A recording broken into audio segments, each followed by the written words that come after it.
My name is Samantha Walker. I am 35 years old, a financial consultant who spent 7 years living on rice and spreadsheets to buy the house I now stood in front of on move-in day. And within 20 minutes of my own housewarming party, I watched my younger sister carry her suitcases through my front door as if she already owned the place. I had not invited her to stay. Nobody had asked me a single question. My mother had simply pulled into my new driveway behind a line of parked cars, popped the trunk of her sedan, and started handing bags to Ashley like they were unloading groceries.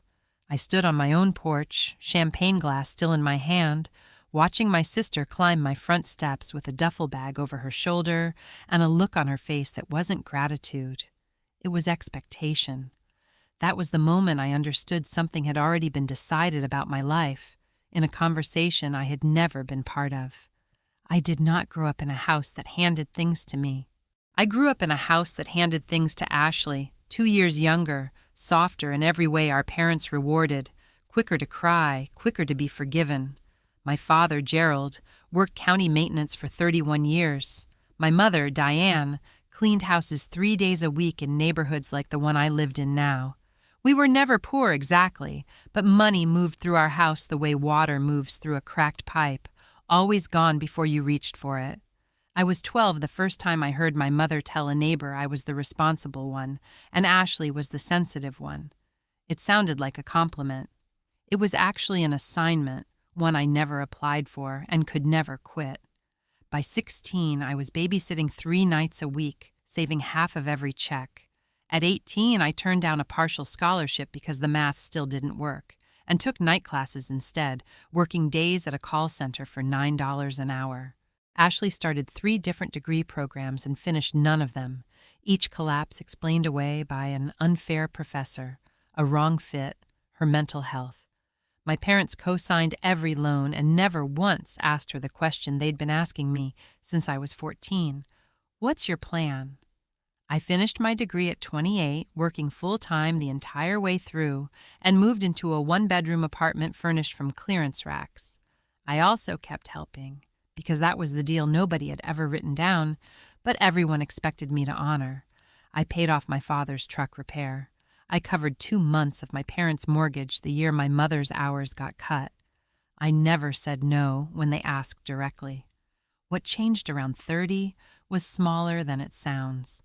I started asking what the money was for before I handed it over. That single question was enough to make my mother call me ungrateful. "You forget where you came from," she told me once, after I declined to co-sign a car loan for a boyfriend of Ashley's who vanished with the car 4 months later. "This family built you, Samantha. You don't get to act like you did this alone."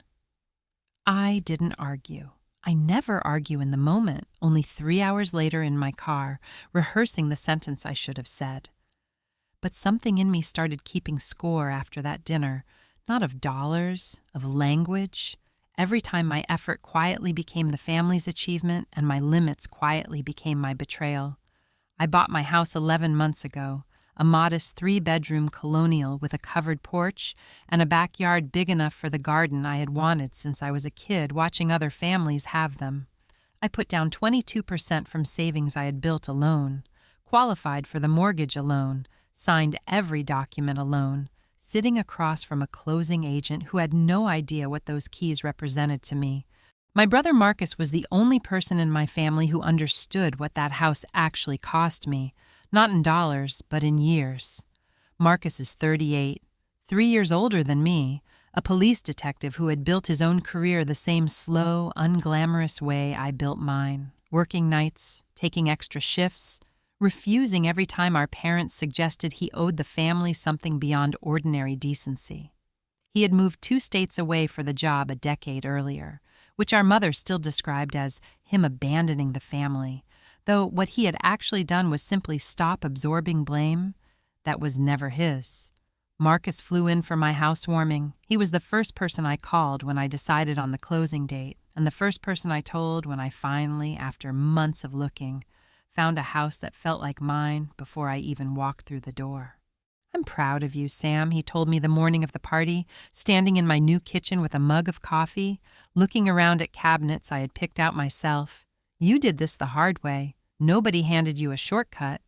I didn't know yet how quickly that morning would turn into an afternoon I would remember for the rest of my life. The party was supposed to be simple. 20 or so people, coworkers, 2 close friends from college, my parents, Ashley, and her husband Trevor, Marcus. I had spent the morning setting up folding tables in the backyard, stringing lights along the porch railing, arranging a modest spread of food I had cooked myself over 2 days, because even my housewarming had to be budgeted carefully, mortgage payments not caring how proud I was of myself. My parents arrived around 2, my mother carrying a casserole dish she insisted on bringing despite my telling her I had food handled, my father trailing behind with a toolbox, already looking for something in the house to fix before he had even said hello. That was normal. That was expected. What was not expected was the second car pulling into my driveway 20 minutes later, Ashley's silver sedan packed so full of suitcases and boxes that Trevor had to angle the trunk lid with a bungee cord just to keep it from bouncing open on the drive over. I watched from the porch as Ashley got out first, stretching like she'd just arrived somewhere she planned to stay a while, and I felt the first cold thread of unease before I even understood what I was looking at. "Hey," she called out, waving. "Big move-in day energy, huh?" I smiled the automatic smile I had been perfecting since childhood and walked down to greet her, hugging her the way sisters hug, while some quieter part of my brain was already doing math on suitcase count. "Ashley, why does your car look like you're moving somewhere?" I asked, keeping my voice light, hoping I was wrong. She laughed, already reaching into the back seat for a bag. "Mom didn't tell you?" I looked past her toward my mother, who was standing near the porch steps with the particular stillness of someone who already knows they're about to be the center of an uncomfortable conversation and has decided the best strategy is silence. "Tell me what?" I asked. My mother stepped forward then, smoothing her blouse, using the tone she reserved for announcements she had already decided weren't up for debate. "Ashley and Trevor need a place to stay for a little while. Their lease fell through last week, and with everything going on with Trevor's hours getting cut at the plant, it just made sense. You have 3 bedrooms, Samantha. You're one person." I stood there in my own driveway, in front of 20 guests who were starting to notice the tension, holding a paper plate of deviled eggs I had made myself, and felt something in my chest go very still and very cold. "I have 3 bedrooms because I wanted an office and a guest room," I said slowly, "not because I had a plan to run a shelter." My father's voice came from behind me, low and disappointed in the specific way that had controlled me since I was a child. "Don't start this today, Samantha. Not on your big day. Family helps family." I froze the way I always froze, watching Ashley climb my front steps with a duffel bag over her shoulder while Trevor followed behind her, mouthing something I couldn't quite make out. I would learn later it was, "I'm sorry." By the time the party officially started, my sister had claimed the guest room, hung 2 dresses in the closet, and plugged a phone charger into the wall beside what used to be my reading chair, while my mother told anyone who would listen how generous I was being. I never confronted her that night. 20 years of training had taught me that making a scene cost more than staying quiet. I did not yet understand how expensive staying quiet was about to become. The first 2 weeks were, on the surface, manageable. Ashley kept mostly to the guest room. Trevor left early most mornings, still working construction shifts that had been cut but not eliminated, and came home looking tired in a way that had nothing to do with physical labor. I told myself it was temporary. I told myself 2 weeks, maybe a month, and I could survive a month for the sake of family peace. The 3rd week was when things started shifting in ways that were harder to explain away. I came home from a client meeting on a Wednesday to find my kitchen full of people I had never met, Ashley's college friends apparently, laughing over wine I hadn't bought, using my good glasses, the ones I had specifically packed away for occasions I hadn't decided yet. Ashley waved at me from across the kitchen like I was the guest. "Oh, good. You're home," she said. "We were just about to order food. You want in?" "This is my house," I said, more sharply than I meant to. Ashley's face did something complicated, somewhere between confusion and hurt. "I know it's your house, Sam." "God, I'm not trying to take over. I just figured since you weren't here yet, it'd be nice to have people over. You're always working anyway." That sentence, "you're always working anyway," would come back to me many times over the following weeks because it captured something I hadn't fully named yet: the quiet redefinition of my own home as a shared resource simply because I wasn't physically standing in every room of it at every moment. The utility bills came at the end of the month nearly double what I had budgeted. I mentioned it carefully at dinner, trying to keep my voice reasonable. "Hey," I said, "I noticed the electric bill jumped a lot this month. Would you guys be able to chip in something toward utilities while you're here?" Ashley's fork paused halfway to her mouth. Trevor looked at his plate. "Seriously," Ashley said, "you're going to nickel and dime your own sister over a light bill?" "It's not nickel and dimming," I said. "It's basic math. 2 extra adults use more electricity, more water, more everything." "We're not exactly rolling in cash right now, Sam," she said, her voice climbing. "You know that. That's kind of the whole reason we're here." "I understand that," I said, keeping my voice level even as something tightened in my stomach. "I'm not asking for half. I'm asking for something." My mother, who had somehow appeared in my kitchen doorway despite not living there, chose that exact moment to speak. "You've always been like this, Samantha, counting pennies while your sister's going through a hard time." I did not say what I wanted to say, which was that I had been counting pennies for 17 years while my sister went through a hard time roughly every 18 months, each hard time somehow always resolving itself with someone else's money. I called Marcus that night, sitting alone in my car in my own driveway because it was the only place in the house that still felt fully mine. "They've been there 3 weeks," I told him. "It already feels like 6 months." Marcus was quiet for a moment. "You know this isn't going to fix itself, right? The longer this sits without boundaries, the more normal it becomes to everyone but you." "I know," I said.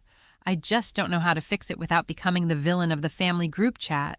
"Sam," he said, "you already are the villain of the family group chat. You have been since you stopped writing blank checks. The only thing that's changing now is how much it's going to cost you if you don't do something about it." I didn't fully understand what he meant by that until 5 days later. I had started, without fully admitting it to myself, keeping a quieter kind of attention on the house, the way I used to watch numbers at work for patterns that didn't add up. I noticed things. Mail addressed to Ashley Coleman at my address, which I told myself was normal for someone temporarily staying somewhere. I noticed her registering to vote using my street. I noticed on a Tuesday evening when I came home earlier than expected, my mother's car already in the driveway, and through the front window, my mother and Ashley sitting at my kitchen table with a folder of papers between them, heads bent close together in a way that made me slow my steps on the front walk instead of walking straight in. I stood at my own front door for nearly a full minute listening. "It just needs your signature where he marked it," my mother was saying. "Gerald already talked to the guy at the courthouse. He said this kind of thing happens all the time, especially with family." "I don't know, Mom," Ashley said, her voice hesitant in a way I hadn't heard from her in years. "It feels like a lot. What if Sam finds out before it's done?" "By the time it's done, it won't matter," my mother said. "She'll be upset for a week, and then she'll get over it. She always does. This is about protecting you. What if something happens to her? What if she gets married again someday, or something happens, and you and Trevor end up out on the street with nowhere to go? This way you have something. This way it's yours too, on paper, official." I pushed the front door open. Both of them jumped like I'd fired a gun into the kitchen. Ashley's hand moved fast, sliding a manila folder half under a placemat, but not fast enough. I had already seen the header on the top page before it disappeared, the county seal, the words "quitclaim deed" printed in bold block letters at the top. "What is that?" I asked, my voice coming out flatter and colder than I expected. "Nothing," my mother said quickly. "Just some paperwork your father wanted us to look at." I walked across my own kitchen and pulled the folder out from under the placemat before either of them could stop me. I opened it. My eyes moved down the page fast, the way I read financial disclosures at work, hunting for the specific detail that would tell me everything. Grantor. My name, Samantha J. Walker, typed neatly into the field. Grantee, Ashley N. Coleman. Property description matching my address, down to the parcel number I remembered from closing 11 months earlier. And at the bottom, in the space marked for the grantor's signature, a signature, my signature, or something built to look enough like it that a person moving quickly, not expecting to check, might not notice the difference. I did not write this, I said quietly, looking up at my sister. My hands had gone very still, the specific stillness that comes right before something breaks. Ashley's face had gone pale. Sam, it's not what it looks like. It's exactly what it looks like, I said. This is a deed transferring a percentage of my house into your name. And this, I said, tapping the signature line, is not my handwriting. My mother stepped forward, reaching for the folder like she could physically undo what I had already seen. Samantha, don't overreact. Nobody's done anything yet. It's not even filed. Not yet, I repeated. So the plan was to file it, without telling me, using a signature that isn't mine. Ashley's eyes filled fast, the way they always had since she was a little girl, tears arriving on command the moment consequences got close enough to touch her. I didn't sign anything, she said. I swear, Sam, I never signed it. Dad had a guy who does this kind of paperwork. He said it happens all the time between family, informal transfers. He said it's basically just a formality until we can afford our own place, and then we'd transfer it back. I swear, that was the plan. Who filled in my signature? I asked. My voice was very quiet now, which frightened me more than shouting would have, because I recognized that particular quiet from every difficult client conversation I'd ever had, the calm that arrives right before a decision that cannot be undone. Silence stretched across the kitchen. My mother would not meet my eyes. Ashley looked at the floor. I need someone to answer me, I said. Who filled in my signature? It doesn't matter, my mother finally said. The point is nothing's official. Nobody's hurt. Nobody's hurt, I repeated, and something in my chest that had been carefully, quietly holding itself together for 17 years simply stopped holding. I did not raise my voice. I want that on the record, even if only for myself, because I think some part of me had been waiting my whole life to find out what I would do the day someone finally gave me a reason big enough to stop absorbing everything silently, and I needed to know I could do it without becoming the person they always accused me of being. I picked up my phone from the counter and called Marcus. Hey, he answered, casual, unaware. I need you to come over, I said, right now, and I need you to bring your badge. Sam, what's going on? His voice sharpened instantly, the detective replacing the brother in a single sentence. Someone tried to forge my signature on a deed to my house, I said, looking directly at my sister as I spoke the words out loud for the first time, giving them weight and shape they couldn't be argued away from. I need this documented properly tonight before anyone has a chance to destroy it or explain it into something smaller than what it is. My mother's face drained of color. Samantha, you cannot be serious. You're going to call the police on your own sister. I'm not calling the police, I said. I'm calling my brother, who happens to be a detective, because I trust him to tell me honestly whether what just happened in my kitchen is a felony or a misunderstanding, and I would rather know the truth from someone who loves me than guess wrong because I was too afraid of being called dramatic. Marcus arrived 18 minutes later, still in his work clothes, his expression shifting from concern to something much harder the moment he saw the folder open on my kitchen table. Walk me through exactly what happened, he said, and something in the way he said it, calm, procedural, unhurried, made both my mother and my sister go very quiet. I told him everything I had heard through the door, everything I had seen in the folder, and watched him photograph each page carefully with his phone before touching anything else, the same careful precision he probably used at actual crime scenes, and the surrealness of that, of watching my brother treat my own kitchen like evidence, made the whole night feel like it was happening to someone else. Who prepared this document? Marcus asked, looking at my father, who had arrived sometime in the last 10 minutes and now stood frozen near the doorway, his toolbox still hanging from one hand, like he'd walked in expecting to fix a cabinet hinge and found a felony instead. "A guy I know," my father said quietly. "From the courthouse. He does this kind of paperwork on the side." We thought it was just going to make things easier.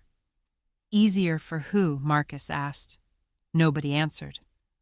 "This is attempted forgery of a real property instrument," Marcus said, his voice level, professional, the voice of a man who had clearly delivered this exact sentence to strangers 100 times but never expected to deliver it to his own family. Depending on how far along this went, whether this document was presented anywhere, submitted to a notary, filed with the county, this could range from a serious misdemeanor to a felony charge. I need you all to understand that. Ashley began crying harder now, real panic replacing the performance I had grown so used to over the years. "Marcus, please, I just wanted somewhere safe to live. I wasn't trying to steal her house. I would have given it back." "You don't forge someone's signature on a deed because you're planning to give something back," Marcus said, not unkindly, but without softening the truth either. "You forge a signature because you don't think you'll get caught, and you don't think the person will fight back." I stood in my own kitchen, surrounded by my entire family, and felt something I hadn't expected to feel in that moment. Not triumph, not even anger anymore. Just a strange, quiet clarity. The same clarity I imagine surgeons feel mid-operation when emotion finally steps aside and lets precision take over.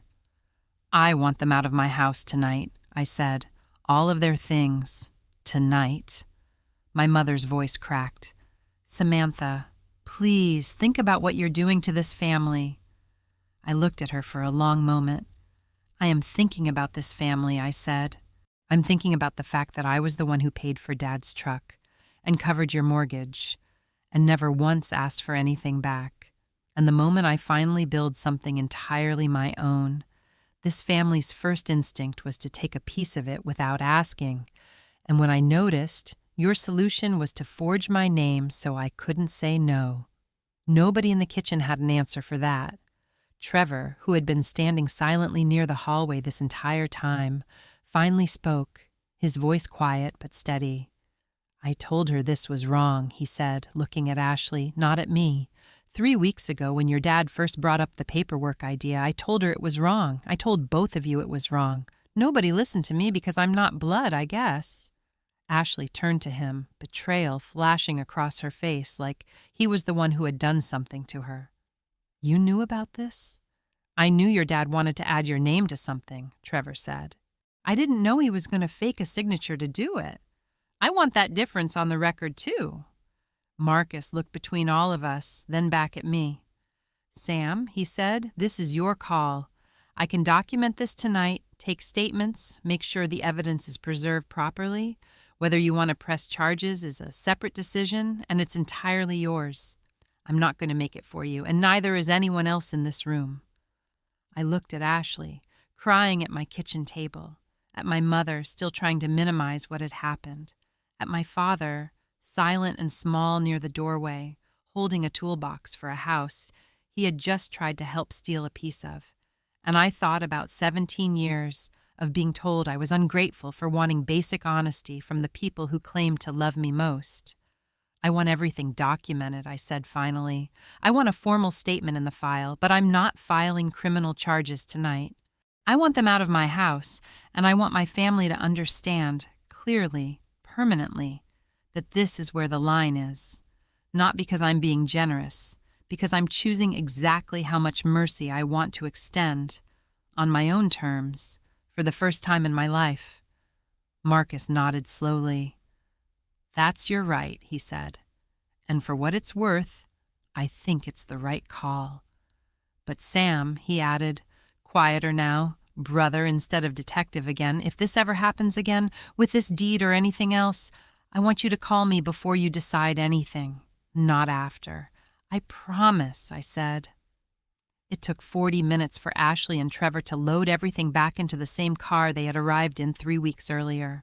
My mother left first, unable to look at me on her way out, my father trailing behind her with his toolbox and an expression I had never seen on him before, something close to shame, though I couldn't be sure it wasn't simply the shame of getting caught, rather than the shame of what he'd actually tried to do.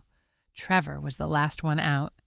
He paused at the door, looking back at me with an expression that carried something almost like relief underneath the exhaustion. "For what it's worth," he said, "I've been trying to get us our own place since the day we moved in here. I think tonight might be exactly what finally makes that happen. I'm sorry it took this." I believed him. I still do. The weeks that followed were quieter than I expected, and lonelier in a way I hadn't fully prepared for. My mother did not call for 11 days, and when she finally did, it was to ask, without apology, why I was making the entire family suffer over one small mistake. I told her calmly that forging a legal document was not a small mistake, and that I would be happy to rebuild a relationship with her the moment she could say that sentence back to me without minimizing it. She has not called back since with that particular request, answered the way I needed it answered, though we speak now carefully about smaller things, the way people speak when they are testing whether a bridge that's been damaged can still hold weight. My father called once 3 weeks later and said only, "I should have asked you first." I told him that single sentence meant more than anything my mother had said in a decade, and I meant it. Ashley and Trevor found an apartment 2 towns over within 6 weeks, smaller than they wanted, more than they could comfortably afford, but entirely, legitimately theirs. Trevor picked up extra shifts. Ashley, for the first time in her adult life, took a job at a call center answering insurance claims, the exact job I had started at 19 years old, and something about that particular symmetry felt less like irony and more like a debt finally coming due to reality itself. She called me 2 months after the night in my kitchen, her voice smaller than I'd heard it in years. "I'm not calling to ask for anything," she said quickly, before I could even respond. "I just wanted to say I'm sorry. Not the kind of sorry I used to say when I wanted something. The actual kind." I didn't tell her everything was fixed because it wasn't, and I have stopped pretending that forgiveness and trust are the same transaction. But I told her I appreciated the call, and I meant that too. Marcus filed the documentation properly, the way he'd promised, a formal record that exists now regardless of what happens next, protection I did not have before that night and will never again go without. He drives back every few months now more than he used to, and I think some part of both of us understands that we are the 2 people in our family who finally, fully, stopped waiting for permission to protect ourselves. I still have the house. My name is still the only name on the deed, filed correctly, legally, exactly as it should be, exactly as I earned it. I planted the garden I always wanted that spring, tomatoes and roses along the back fence, my hands in soil that belongs to no one but me. Some evenings I sit on my own porch, the one I strung lights across for a housewarming party that ended up teaching me more about my family than 17 years of quiet compliance ever did. And I think about the version of myself who almost signed that folder shut and let the conversation slide, the way I had let every conversation slide before it. I am glad she didn't get the chance. Because I understand now that being the responsible one was never a compliment. It was a role I was handed before I was old enough to understand I could put it down. And the day I finally did, standing in my own kitchen with a forged signature spread out on the table in front of me, was the day I stopped being anyone's safety net and started for the first time in my life being entirely my own. Thank you so much for watching. Drop a comment below, hit that subscribe button, and I'll see you in the next one.